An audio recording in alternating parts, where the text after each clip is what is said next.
আমি কতগুলো লঙ্কার চারা টবে বসিয়েছি, আর এই লঙ্কার চারাগুলো মা এনে দিয়েছিল, তো সেগুলোই টবে বসিয়েছি। এখন দেখার বিষয় যে লঙ্কার গাছগুলো ভালোভাবে হবে কিনা। আর চলে আসলাম ছাদে, ঠান্ডা যেহেতু পড়ে গেছে, তো সেই জন্য পাতলা কম্বল কাঁথাগুলো একটু দিয়ে দিলাম।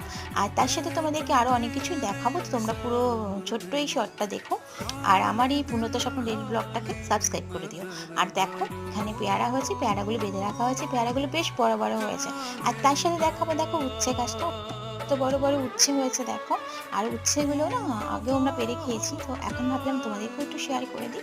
যদিও আমাদের ব্লগে ছাড়া আছে, তোমরা দেখে নিও, তবুও তোমাদের জন্য আবার আমি একটা ছোট্ট ভিডিও করে তোমাদেরকে এটা শেয়ার করলাম।